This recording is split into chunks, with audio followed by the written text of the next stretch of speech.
pense souvent que pour marquer le cinéma, il faut une filmographie longue comme le bras. Richard Donner nous prouve le contraire, il n'a pas réalisé des dizaines et des dizaines de films et chacun d'eux a laissé une empreinte, une marque indélébile dans l'imaginaire collectif, que ce soit un héros en cape, un flic trop vieux pour ses conneries. Ces films sont là, gravés dans notre mémoire. Et si j'avais envie de parler de lui aujourd'hui, c'est aussi parce que ça me donnait une sacrée bonne excuse de revenir sur une de mes sagas préférées. Non pas Superman, bien sûr, je parle de L'Arme Fatale. Alors, sans plus attendre, passons le badge et plongeons-nous dans l'univers musclé, humain et généreux de Richard Donner à travers ses empreintes qu'il a laissées sur la toile.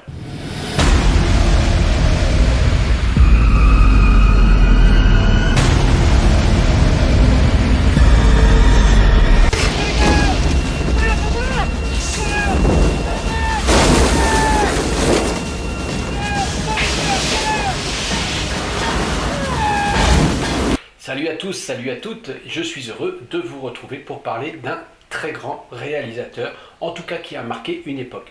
Richard Donner est l'un des rares à savoir équilibrer le divertissement pur avec une vraie densité émotionnelle.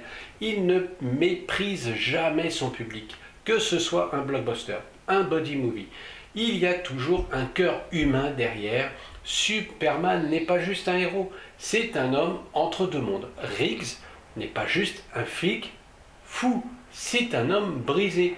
Il excelle dans les mélanges de tons. L'Arme Fatale peut faire rire, émouvoir et secouer en l'espace de 10 minutes. Come on, let's go, Raj. Oh, no, shit, let's go, kill him, Raj. Don't be a killjoy. Come on, we're back. We're bad. You're black. I'm mad. I'm mad. Hey, listen. If we're going, shouldn't I have a gun? No. Les Goonies, mélange d'aventure enfantine, une vraie tension dramatique. Il avait une capacité rare à orchestrer le chaos émotionnel sans jamais tomber dans la cacophonie.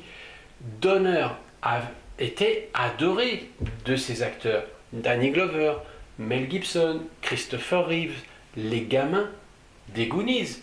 Il crée un climat de confiance, une famille. C'est flagrant quand on regarde ces films, et c'est encore plus flagrant quand on regarde le dernier opus de L'Arme Fatale, où même nous, en tant que spectateurs, on se sent appartenir à cette famille. Au moins le temps du visionnage. C'est pas grand-chose, mais voilà, on fait partie de leur famille à ce moment-là. Dégagez la route! Putain, je donnerais mon bras droit pour une sirène en ce moment! Son vrai nom, c'était Richard Donald Schwartzberg.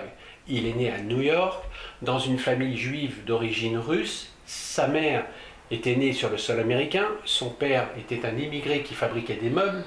Rien dans ce décor modeste ne laissait présager qu'il deviendrait un des artisans les plus marquants du cinéma populaire américain. D'ailleurs, il se destine d'abord pour une carrière commerciale. Mais, comme souvent chez ceux qui entendent l'appel des projecteurs, il bifurque et il suit des cours de théâtre à New York, tente l'aventure du jeu d'acteur, mais comme il le dit lui-même, il n'était pas très bon, donc il le savait.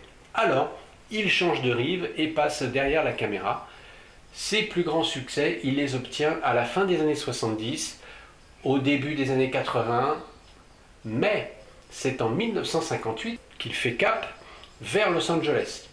C'est là que sa carrière démarre vraiment à la télévision, et pas dans n'importe quelle série. Il a tourné énormément de séries. Au nom de la loi, avec un certain Steve McQueen, je vous le rappelle. Quelques épisodes de la série de la 4e dimension, dont un des plus mémorables. Les rues de San Francisco, Michael Douglas. Les mystères de l'Ouest, James West.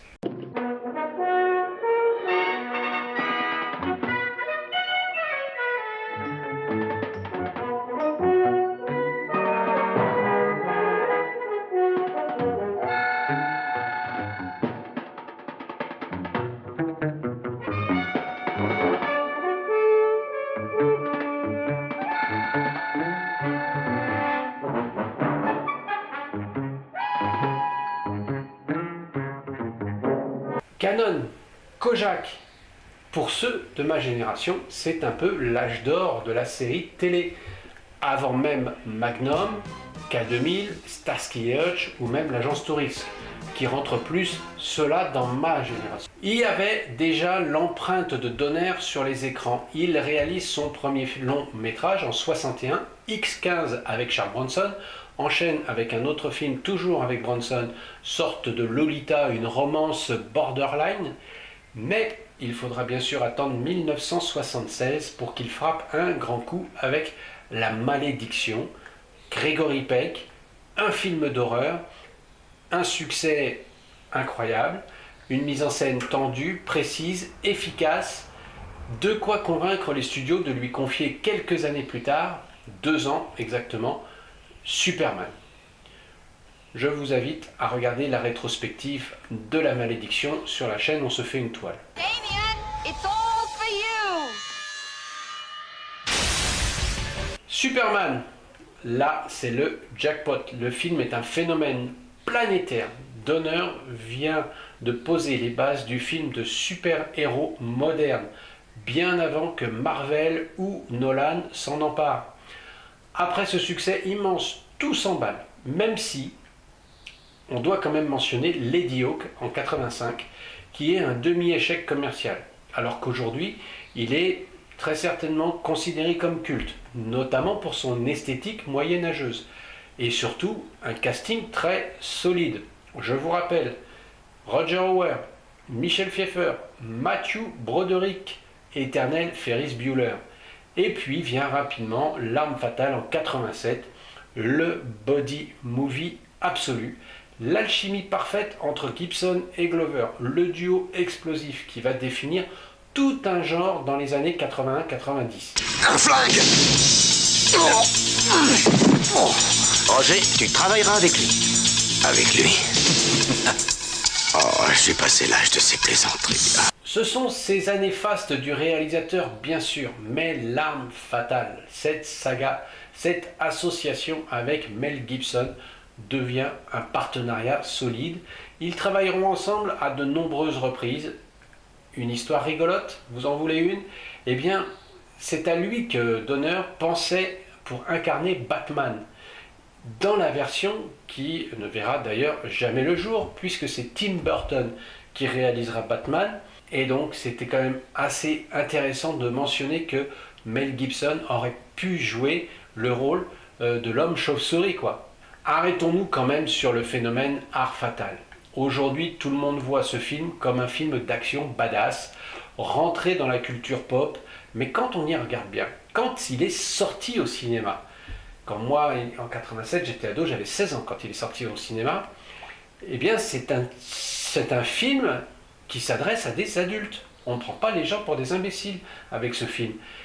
Avec ce premier film, c'est assez noir. Et oui, il y a de l'action, oui, il y a des petites touches d'humour, mais quelque part, la noirceur du personnage de Riggs, les combats, le combat final. En fait, ce film d'action, c'est tout sauf un film fun. Je dirais que c'est dans ses suites, dans le 2 notamment, et un peu plus après le 3 et le 4, où on trouvera de plus en plus d'humour. Dès l'instant où le personnage de Joe Pesci arrive dans la saga, il y a une touche d'humour qui s'installe, elle est présente, et elle deviendra de plus en plus forte au fur et à mesure. Bien sûr, les protagonismes vont évoluer, Riggs va évoluer, et donc automatiquement, ça va devenir plus léger. Il crée une symbiose, une famille qui s'agrandit au fur et à mesure des épisodes, puisqu'elle s'agrandit du nombre des spectateurs qui se déplacent pour aller voir ce duo. Et c'est vrai que quand on ressort de là, eh bien, on est gonflé à bloc. C'est un des films c'est des films qui font du bien quand on les regarde, et c'est des films feeling good, comme on dit, quoi. En revenant sur cette carrière, Les Goonies, Maverick, Assassin, Complot, des films qui alternent humour, action, émotion. Tout le style de Richard Donner, il est là. Voilà. C'est généreux. Il devient réalisateur bigger than life, sans jamais renier son amour de la narration humaine. Superman 1 a montré au monde qu'un homme pouvait voler. Revenons un petit peu en arrière pour lorgner du côté de Superman. Et je fais des bonds dans le temps comme ça. Petite histoire dans la grande, bon nombre d'entre vous le savent très certainement. Le premier et le deuxième film étaient tournés en parallèle, simultanément. Mais après un désaccord avec les producteurs, Richard Donner s'est retrouvé évincé avant la fin du tournage de Superman 2.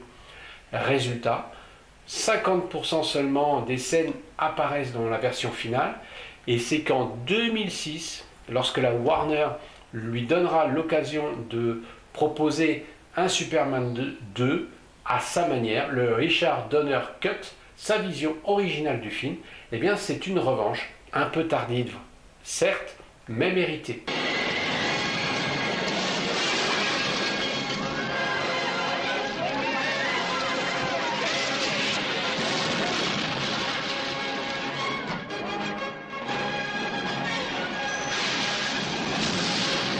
On passe sur le film Le Joujou, remake du film de Francis Weber, film français, Le Jouet, avec Pierre Richard.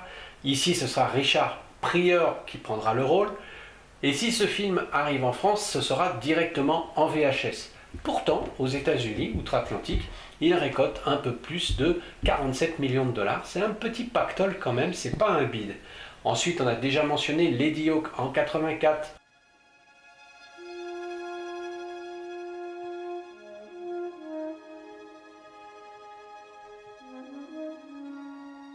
C'est un conte médiéval proche de l'heroic fantasy, 20 millions de dollars et un échec cuisant même en France. Il prend moins de risques avec son prochain projet, Les Goonies, film de 1985. Alors, Les Goonies, film devenu encore une fois culte aujourd'hui. Tout le monde fait sa petite référence au film. Gros succès pour cette comédie dans l'esprit Indiana Jones et E.T., 61 millions de dollars au box-office. Pour savoir ce que ça donne avec l'inflation aujourd'hui, ça représenterait 180 millions de dollars, grosso modo, multiplié par un petit peu moins de 3. Encore une fois, c'est un film avec des ados, mais qui ne s'adresse pas uniquement à des ados. C'est pas un film pour enfants. C'est un film qui s'adresse aussi à des adultes qui ont gardé une âme d'enfant. C'est beau ce que je viens de dire, hein. Les Goonies, c'est la magie des années 80. À l'occasion, il rejoint l'équipe de Spielberg. Un succès honnête lors de sa sortie en salle. Il va enchaîner ensuite avec L'Arme Fatale en 86, succès colossal. Et pourtant, il reprend ce qui a déjà été fait en 1982 par Walter Hill. Rappelez-vous, 48 heures. On avait déjà ce duo représenté par Eddie Murphy et Nick Nolte. Gros succès. Viendra ensuite 3 suites au succès confortable en 89, 92 et 98. Le 5e opus ne verra très certainement jamais le jour, même si Mel Gibson continue à dire qu'il serait prêt à le réaliser. Mais bon, Danny Glover n'est plus si jeune que ça, hein. Une bombe, elle est là. Bon, je t'ai menti. Il n'y a pas de risque si tu te lèves pas. Ah, ben voilà un soulagement. Je vais chercher de l'aide, mon vieux. Hé, pas ça. Pourquoi? Essaie de pas le crier sur les toits. Ouais, bien sûr. T'inquiète pas. La saga sera entrecoupée de films un peu moins importants. Fantôme en fête, par exemple, Donner espérait un succès pendant les fêtes de Noël, porté par Bill Murray en 88, mais les résultats sont décevants. Son plus gros échec sera Radio Flyer. Si vous connaissez ce film, si vous l'avez déjà vu, vous pouvez me dire dans vos commentaires ce que vous en pensez, car pour moi, c'est un film que je ne connais pas du tout, je ne l'ai jamais vu, jamais entendu parler. Alors voilà, si vous avez 2-3 informations en commentaire, n'hésitez pas. Il retrouve Mel Gibson dans Maverick en 93. Pour moi, c'est un western très sympathique, une comédie, l'humour est omniprésent. C'est pas vraiment une parodie de western, il prend quand même le western au sérieux, mais avec les codes, voilà, qui sont des années 80. Et en plus, il y a le clin d'œil appuyé à L'Arme Fatale avec la présence de Danny Glover dans une des scènes juste parfaite. C'est rien, vous en faites pas. Je contrôle la situation. Ça me rappelle ma première diligence folle. Un film de Richard Donner, le réalisateur de L'Arme Fatale. Toujours avec Mel Gibson, Complot, aux côtés de Julia Roberts, et oui, la belle. Film à réévaluer aujourd'hui, je pense, je l'ai vu il n'y a pas si longtemps, c'est pas déplaisant du tout, même si le film peut déconcerter par son ton. Jerry Fletcher has theories. The whole Vietnam War was fought over a bet that Howard Hughes lost to Aristotle Onassis. Entre deux, on peut dire qu'il cachetonne avec Assassin. Et pourtant, on y retrouve Stallone, Antonio Banderas, Julia Moore en tête d'affiche, mais le film n'est pas si fou que ça, c'est pas si exceptionnel. Il reviendra en 2002 avec Prisonnier du temps, avec Gerard Butler, un film complètement inconnu pour moi, encore une fois. Si vous avez vu ce film, si vous avez des infos, n'hésitez pas à me dire ce que vous en pensez, si ça vaut vraiment le coup de le voir, de le récupérer, de le choper, pour le mettre dans la continuité de la collection Richard Donner. Dites-le moi dans vos commentaires. Et puis je terminerai cette petite présentation de Richard Donner avec 16 blocs, son dernier film qu'il réalise à l'âge de 75 ans. Ce sera son ultime long métrage avec Bruce Willis, un polar explosif. Il doublera ses recettes grâce à l'international, très classique dans son traitement, pas tellement d'envergure, peut-être à revoir pour Bruce Willis, peut-être à revoir parce que c'est le dernier film de Richard Donner. Non. Mais pourquoi tu t'es arrêté, putain? On a fait au plus vite. Tu as fait du très bon boulot. Tu as éliminé un salopard. Maintenant, on va s'en occuper. Ce gars était sur le point de témoigner. Il a vu certaines choses qui peuvent compromettre un grand nombre de flics. Tout ce qu'on veut, c'est lui. Toi, tout ce que t'as à faire, c'est fermer les yeux. Après, ce qu'on peut mentionner, c'est qu'il a quand même pas mal refusé de projets qui ont vu le jour sous l'œil attentif d'autres réalisateurs. Si je vous dis que Michael Crichton l'a activement sollicité pour réaliser un film, est-ce que ça vous étonnerait qu'on l'a sollicité pour réaliser Jurassic Park? Ça, c'est incroyable. On l'a aussi sollicité pour réaliser Génération perdue. Là, je pense que c'était plus dans son domaine. Il aurait pu faire quelque chose de bien avec ce film, même si le film est plutôt pas mal. Il aurait aussi refusé de réaliser Alien 3. On lui a aussi demandé de réaliser le 4e Superman, qu'il a encore une fois refusé. Ridley Scott lui a proposé de réaliser Thelma et Louise. Il était d'ailleurs engagé sur le projet, il était impatient de tourner, car il trouvait le scénario historique. Mais en même temps, il souhaitait que sa femme, Lauren Schuller Donner, le produise. Et Scott, il n'était pas très chaud. Donc, projet avorté. Tout comme Cœur de Dragon, où il a passé 6 mois dessus en pré-production, avant de passer à d'autres projets. Comme il avait réalisé 3 épisodes des Mystères de l'Ouest, comme je l'ai dit un peu plus tôt. On avait aussi pensé à lui pour réaliser le très moyen, allez, on va dire moyen, pour pas dire très mauvais, Wild Wild West. Sa version aurait été bien meilleure, j'imagine. De toute façon, faire plus mal, je suis pas sûr que ce soit possible. Et en plus, dans le rôle de Jim West, il aurait été interprété par Mel Gibson. Et oui, encore lui. Avec la disparition de Richard Donner en 2021, à l'âge de 91 ans, un bel âge quand même, une empreinte impressionnante est laissée dans le domaine du divertissement, avec une franchise fantastique, La Malédiction, une franchise de super-héros avec Superman, dont l'ampleur commerciale continue de produire des films, puisqu'il va en sortir un très bientôt, et ne serait-ce que pour cette franchise, celle de L'Arme Fatale, qui nous a fait tellement plaisir, qui nous fait tellement vibrer, que on prend toujours plaisir à chaque fois qu'on le revoit, même après de multiples visionnages. Rien que pour ça, je ne pouvais pas passer à côté de Richard Donner dans ce concept d'empreinte sur toile. Alors, est-ce que vous pensez comme moi? C'est un incontournable du 7e art récréatif, que Richard Donner est l'un des artisans les plus puissants, les plus charismatiques de ceux qui ont su fédérer plusieurs générations sur différents genres, en donnant la tendance ou en exploitant des sagas, souvent copiées mais rarement égalées. Regardez par exemple le dernier Malédiction qui vient de sortir, c'est une purge. Voilà, et par contre j'aime prendre toujours plaisir à regarder le tout premier. Et voilà, c'est cassé, Chou. Mika trouve une carte. Oh la vache, vous vous rendez compte de ce qu'on pourrait faire? Oh non, je ne peux plus être mêlé aux aventures à la con des Goonies.